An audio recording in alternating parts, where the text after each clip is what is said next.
내가 진실로 진실로 네게 이르노니. 아멘 아멘 레고 소이. 아멘 아멘 레고 진실로 진실로 이르노니. 이것은 평범한 어법이 아니라 단순히 고어체도 아니고 문어체도 아니고 이런 것은 바로 하나님의 어체입니다. 하나님만이 쓰시는 어체입니다. 그래서 사람들은 예수님의 가르침도 기이했지만은 예수님께서 말씀하시는 그 말씀이 귀한 것입니다. 아멘 아멘 진실로 진실로. 바로 하늘의 아버지가 참되시고 지금 말씀하시는 우리 주님이 참되시고 진실로 진실로 네게 이르노니.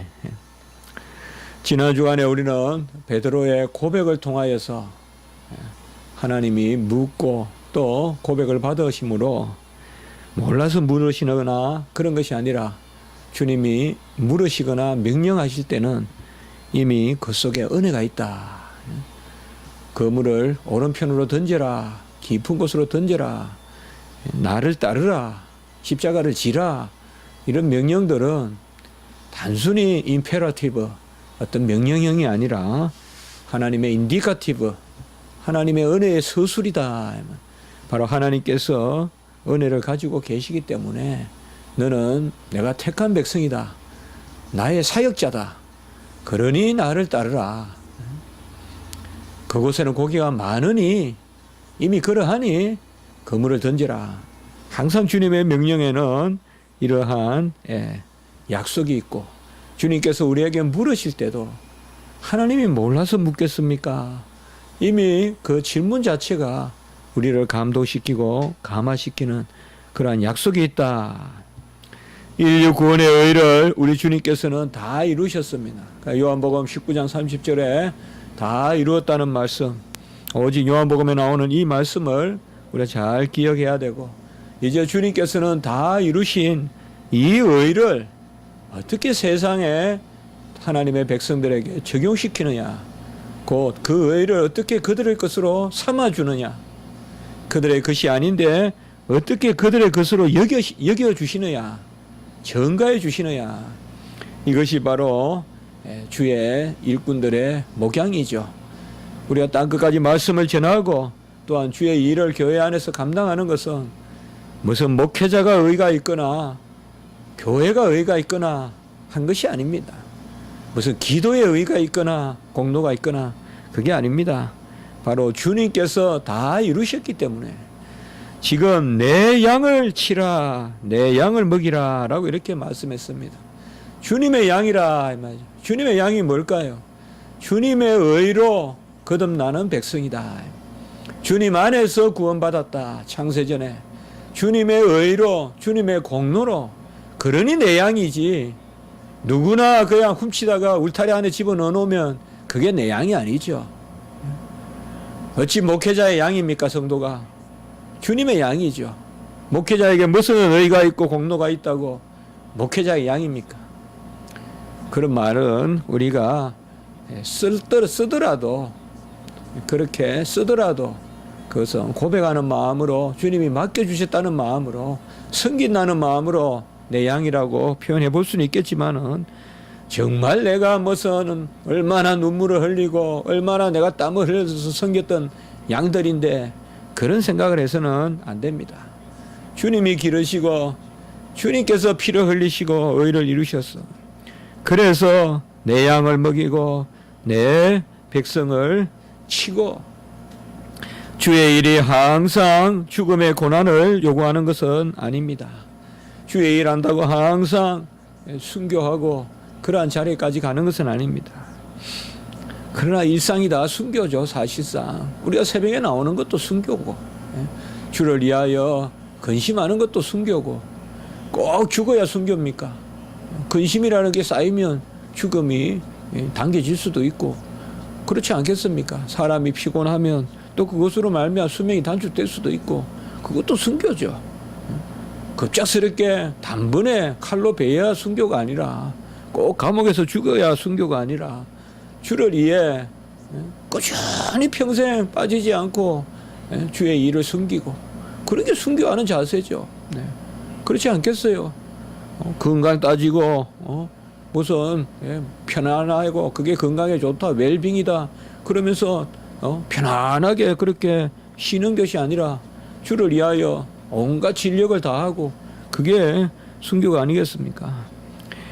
모든 사람에게 주님의 죽음이 주님께서 죽음의 고난을 요구하는 것은 아니지만 간혹은 이 마귀 사탄의 계계가 너무 크기 때문에 하나님은 자신의 일꾼들을 죽음의 자리에 세우면서까지 자신의 일을 감당하게 하십니다. 오늘 지금 이곳에서 주님께서는 베드로에게 이제 베드로가 어떠한 죽음으로 19절에 보면 어떠한 죽음으로 하나님께 영광을 돌릴까 그것을 오늘 18절에서 말씀해 주고 계십니다. 분명히 베드로는 생명을 바쳐서 이제 주님을 섬기게 되고 그 목양을 하게 될 것을 주님께서 말씀해 주시는 것입니다.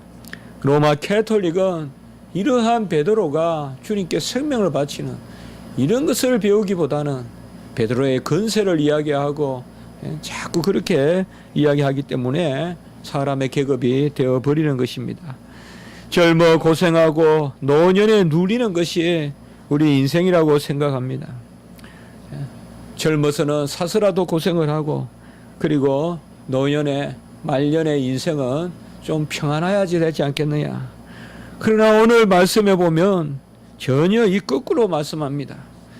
젊어서는 내가 원하는 곳으로 다녔거니와 늙어서는 내 팔을 벌리리니 남이 내게 띠띠우고 원하지 않는 곳으로 데려가리라 라고 이렇게 말씀하고 있습니다. 젊어서는 네 마음대로 허리띠 졸라매고 여기 가고 저기 가고 하더니 이제 나이가 들어서는 팔을 벌린다. 팔을 벌린다는 건 뭘까요? 다 맡긴다는 뜻이에요. 우리가 팔을 벌리고 아무것도 못해요. 밥도 못 먹고 아무것도 못해요. 잡지도 못하고 움켜쥐지를 못해요. 팔을 벌린다는 것은 그냥 이슬이 떨어져서 돼지가 적셔지듯이 하나님이 내려주면 먹겠다는 거예요. 그게 팔을 벌리는. 이제 나이가 들어서는 팔을 벌리고 이게 뭐냐 하면 정말 이게 성숙한 거예요. 참 저도 나이가 들어갑니다만은 이런 말을 해서 될지 모르겠지만은 그런 것들이 간혹은 보여요. 편안하려고 하는 거. 그리고 나이가 들면서 까탈스러워지는 거죠. 까탈스럽다는 게 뭔가 압니까? 내가 그만큼 못 움직이니까 자꾸 성만 말라지 성마르게 자꾸 조급하고 옆에 사람들 아주 힘들게 하고 자기도 모르게 그렇게 하거든요. 대체로 보면 그래요. 평생 주를 위해서 알고 평생 말씀 읽고 이런 사람들의 노연이 아주 바다와 같이 넓어야 될 텐데 그게 아니라 오히려 더 좁아서 아주 그냥 막 정말 그냥 막 바늘 같은 그런 성격이잖아요. 아무 그냥 콕콕 찌르고 말이에요. 그냥 그런 그게 아니다 이 말이죠.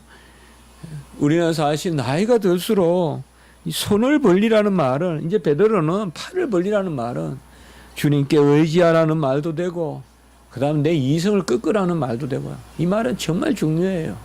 나이가 들수록요.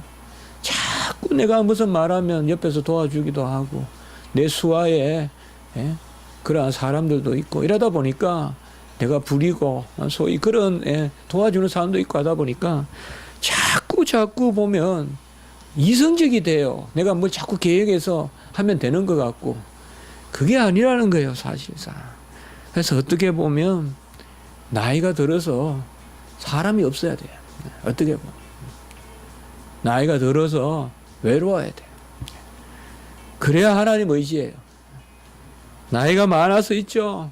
평생 내가 사람한테 공들이고 그래서 그냥 사람들을 쭉 쫓아다니고 그러면 오히려 그게 말년의 비참함일 수도 있어요.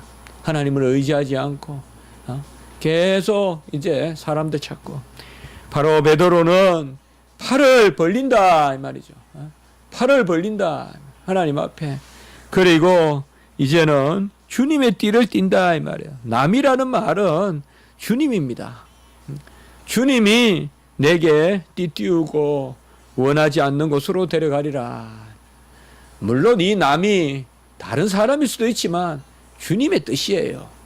주님께서 움직여서 이제는 남이 내 띠를 띈다. 이 말은 뭐예요? 어떻게 보면 내가 자행자지, 내 스스로 가고 내 스스로 멈추는 자행자지하는 그러한 삶이 아니라 남이 내 허리띠를 졸라맨다. 이 말이죠. 메인 인생을 산다. 역사적으로 해석하면 체포되고 잡힌다. 그렇게 볼 수도 있고요. 무엇보다 중요한 것은 결과적으로는 성령의 띠로 이제는 내가 내 마음대로 사는 것이 아니라 하나님께서 띠를 메어서 원치 않는 곳으로 데려간다라고 이렇게 말씀하고 있습니다. 우리는 노년의 삶을 이렇게 바라봐야 됩니다. 젊어서 고생하고 늙어서 편한 것이 아니라 우리 주의 일꾼들은 마지막까지 스리발 치는 광야에서 살다가 죽는 것입니다. 무슨 편안한 곳에서 난로가에서 그렇게 죽을 생각하지 말고 어쨌든 주의 일 하다가 어느 곳에서든 좀 쓸쓸해 보일지 몰라도 그것을 아예 우리의 자아상으로 삼아야지. 그게 오늘 말씀인 거예요. 젊어서 고생하고 늙어서는 누리는 게 아니라 오히려 젊어서 많은 것을 경험하고 그리고 많은 간증을 가지고 늙어서 이제 일해야 되지 않겠어요? 왜 80 먹은 모세를 쓰겠습니까? 왜 갈렙을 써서 그 이스라엘 가나안 땅에 가장 예루살렘 요지를 정복하게 하시겠습니까? 그것은 바로 하나님께서 노연에 사용하시는 그것을 보여주고 있는 것입니다. 우리가 힘이 없어 못한다 할 것이 아니라 바로 오늘 말씀이 아주 우리에게 소망이 되는, 우리가 너무 인생관이 은퇴하면 뭘 할까 자꾸 이게 이제 쉬는 쪽으로 편안한 쪽으로 우리가 인생을 얼마나 투자를 했다고요. 젊을 때 얼마나 열심히 살았다고, 얼마나 우리 인생이 길다고 쉬고 또 누리고 하겠습니까? 열심히 이 땅에서는 주를 위해 살다가 끝까지 주를 위해 열심히 살다가 주님 부르시면 가는 것. 어떻게 보면 가장 기도할 것은 주의 일 하다가 그냥 마지막까지 주의 일 하다가 주님 앞에 가는 것. 그것이 바로 우리의 큰 이루가 아니겠습니까? 어제도 설교를 또 쓰고 또 이것저것 정리하고 우리 또 장인어른 편찬해서 이렇게 병에 대해서 이것저것 보면서 참 많은 그런 생각을 했습니다. 장인어른 이제 여든이시지만 저도 어떻게 보면 병이 있을 나이잖아요. 저는 아직까지 10대까지 생각하지만 마음으로는 그래서 사실상 참 옛날에 참 어떤 목숨을 내걸고 이렇게 참 주의 일을 했던 분들의 이 신앙이 과연 어떤 신앙인가 이게. 참 우리가 말은 쉽지만은 병 들어서 그냥 몇 퍼센트 병이다. 그것만 들어도 두려운 게 우리 인생인데 아예 몇 퍼센트가 아니라 그냥 내놓고 죽음을 내놓고 다니는 이러한 주의 종도로의 이 믿음은 어떤 믿음인지 그것을 정말 한번 생각해 봤습니다. 정말 안온하게 병원에서 죽을 생각할 것이 아니라 주의 종이나 성도들은 어떻게 주의 일을 하다가 죽을 것인가, 그것을 우리가 생각해야 되지 않겠는가. 죽음이 하나님께 영광이 된다면 그 삶은 얼마나 아름답겠습니까? 죽음이 뭐예요? 삶의 값이잖아요. 같이 합니다. 죽음은 삶의 값이다. 어느 기도 같이 해요. 죽음은 삶의 값이다. 내 죽음의 값은 내 삶의 값이에요. 내가 아주 강도같이 살면 내 죽음의 값은 마이너스예요. 오히려 죽는 게 낫다 그래요, 사람들이. 내가 평생 남을 위해 살고 헌신해서 살면 내 죽음의 값은 아주 커요. 예. 죽음은 그냥 죽음이 아니에요. 삶이에요. 삶의 값이고 삶의 결산이고. 예. 그래서 내 죽음이 하나님께 영광이 된다면 그것은 곧 내 삶의 의미가 있는 것이란 말이에요. 내 삶의 의미가 있어야. 우리 주님이 평생 준비했기 때문에 십자가의 죽음이 의미가 있지 않겠어요? 평생 허먹고 젖먹는 어린 양으로 모태에서부터 평생 30년 인생을 준비하셨기 때문에 십자가에서 죽으시는 그 공로가 크지 않겠어요? 그겁니다. 바로 죽음은 예외적인 것이 아니라 삶의 결산이요, 어떻게 보면 삶의 열매요, 삶의 꽃이라고 볼 수 있다 이 말이죠. 그래서 주님께서 우리의 죽음을 귀하게 보시는도다. 하나님은 성도의 죽음을 귀하게 보시는도다 라고 이렇게 말씀하는 것입니다. 우리는 십자가만을 자랑하고 자랑하는 것을 위하여 죽어야 한다면 왜 죽어야 돼요? 자랑하는 것을 위하여 죽어야 될 거 아니에요. 그것은 십자가를 위하여 죽는 것, 그것이 바로 영광되는 삶인 것입니다. 결국은 죽음이 우리에게 위로가 되는 것은 지금 우리의 삶을 그 죽음이 드러내주기 때문에 위로가 된다 이 말이에요. 죽음을 헛것이고 잃어버리는 것이 아니에요. 내가 평생 이렇게 열심히 살았는데 허무하게 죽는다가 아니라는 것이에요. 성도의 죽음을 하나님은 기이 보신다고 했기 때문에 우리가 하루하루 사는 것이 죽음의 값으로 나타난다. 빌립보서 1장 20절에 보면 지금도 전과 같이 온전히 담대하여서 살든지 죽든지 내 몸에서 그리스도가 존귀하게 되게 하려 하나니, 살든지 죽든지 내 몸에서 그리스도가 존귀하게 되려 하나니라고 말씀하고 있습니다. 오늘 19절에 보면 주님께서 이 말씀을 하신 것은 어떠한 죽음으로 베드로에게 하나님께 영광이 될 것인가, 이것을 알려주시기 위한 것입니다. 함께 하겠습니다. 어떠한 죽음. 예. 우리는 어떠한 삶을 살 것인가를 많이 생각하지만은 어떠한 죽음을 죽을 것인가, 이게 어떻게 보면 어떠한 삶의 결산이다 이 말이에요. 막 살고 어떠한 죽음, 귀한 죽음 죽을 수 없습니다.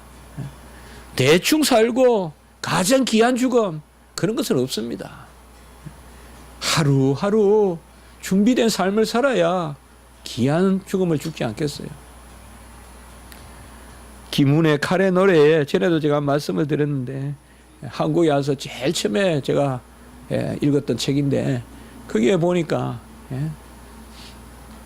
진정한 장수는 삶의 자리를 찾는 것이 아니라 죽음의 자리를 찾는다. 그게 맞는 이야기 아니에요. 용사가 어디에서 살까? 그거 어디 용사입니까? 내가 어디에서 살까? 그건 장수가 아니죠. 그건 일반 서민이죠. 군인은 뭐예요? 어디에서 죽을까? 어떻게 죽을까? 그걸 생각해야 되잖아요. 제가 이 말씀을 준비하면서 많이 정말 그 생각이 들었어요. 야, 내가 어찌게 목사냐 이 말이죠. 병들어 죽지 않을까 그 걱정이나 하고 있는 게 어찌게 목사냐 이 말이죠. 주를 위해 어떻게 죽을까? 어디 가서 문둥병이 걸려서 죽든지 어디 가서 칼을 맞아 죽든지 그 생각을 해야 그게 주의 일꾼들이지. 어찌 이렇게 그냥 웰빙 하면서 사는 게 주의 종이겠냐 이 말. 주의 종이 무슨 골프나 치고 스파나 다니고 그게 어떻게 주의 종이겠냐 이 말이죠. 물론 건강해야죠. 준비해야죠. 그게 나쁜 거 아니에요. 그러나 그게 우리 삶의 중심으로 박혀서는 안 된다 이 말이죠. 그저 내가 자연적으로 죽는 것도 두려워하니 그 자연사도 두려워한다면 무슨 주의 종이냐 이 말이에요. 주를 위해 순교할 것을 놓고 기도하기는커녕 자연히 내 수명을 다 못 살까봐 그걸 평소에 두려워하고 있다면 그게 어떻게 주의 종이겠냐.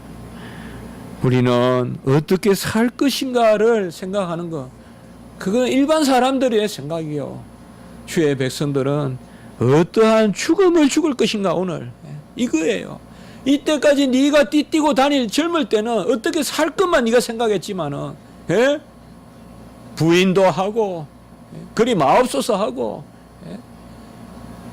어떻게 살 것이만 생각했지만은 이제 남의 띠를 띠고 주님의 띠를 띠고 성령의 띠를 띠고 나머지 여생은 어떻게 죽을까를 네가 생각하면서 살게 될 것이다. 그리하여 하나님께 영광을 돌릴 것이다 라고 이렇게 말씀하고 있습니다.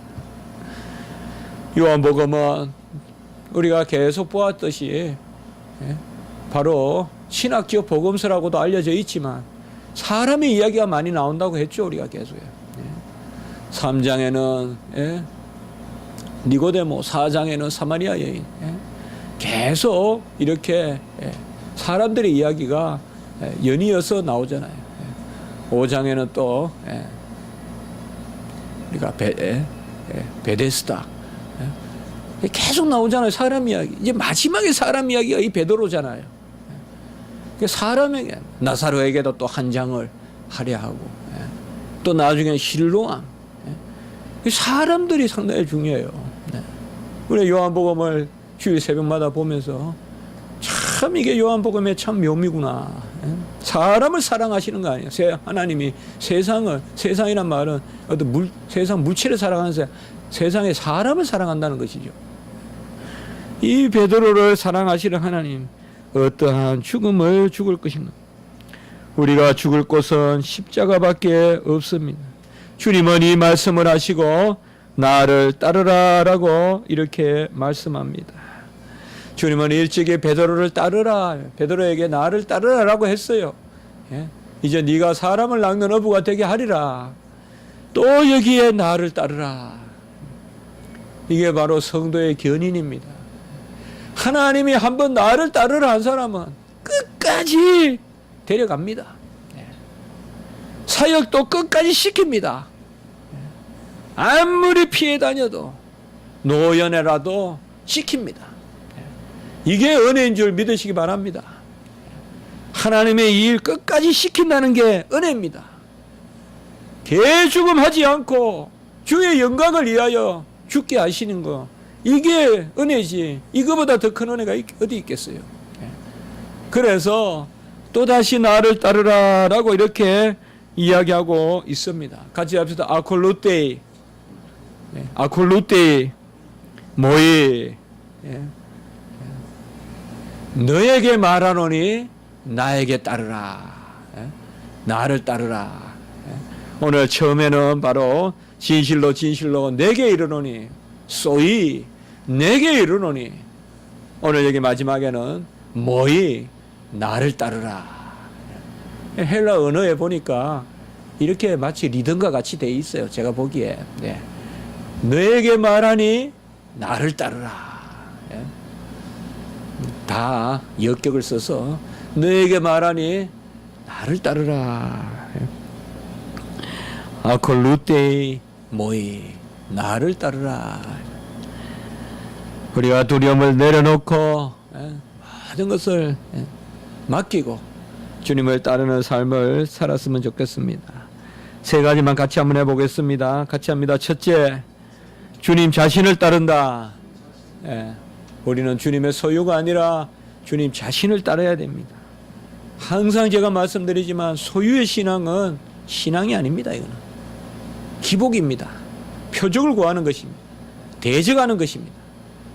존재의 신앙만이 신앙이에요. 소유의 신앙은 신앙 아니에요. 아예.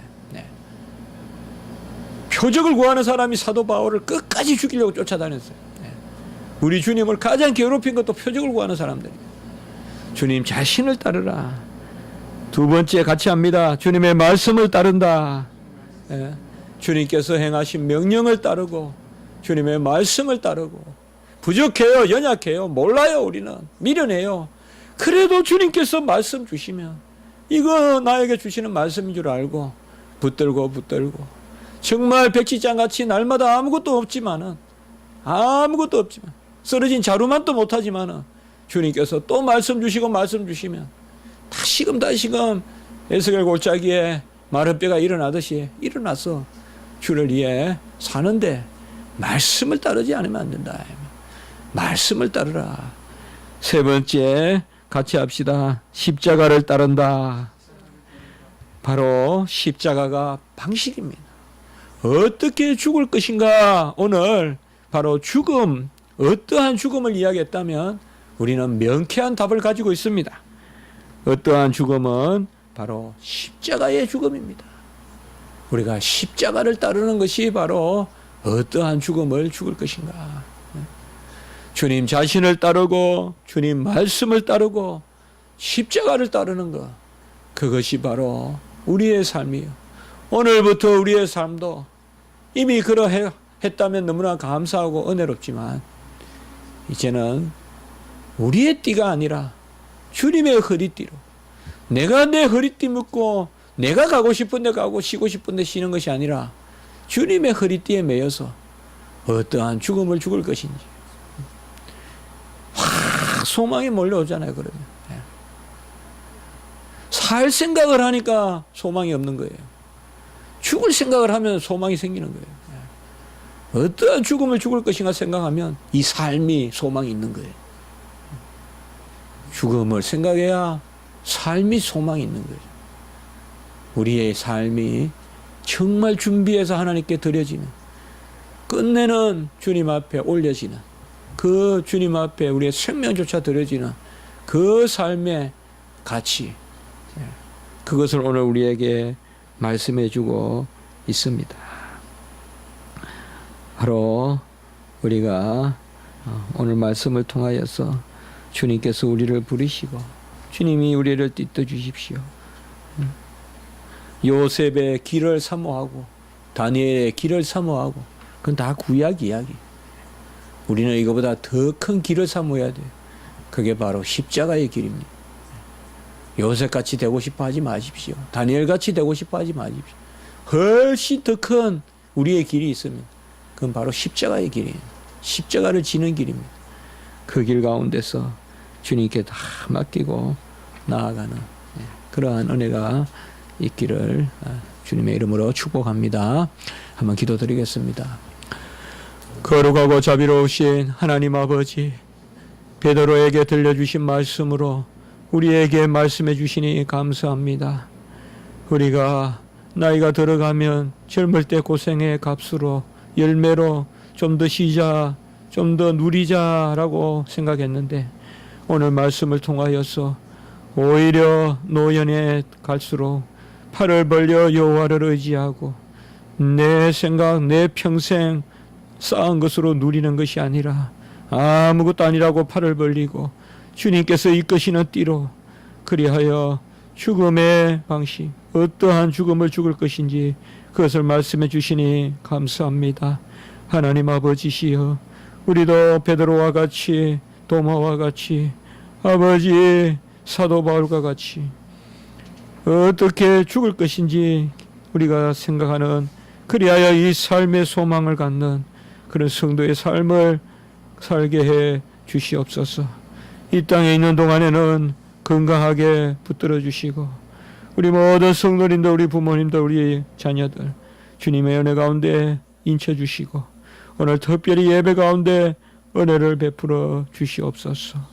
우리를 주여 이 땅에 보내신 것은 우리의 모든 부족함과 연약함에도 불구하고 우리를 주를 위한 그러한 아버지여 역적 산재물로 삼기 위한 줄 믿습니다.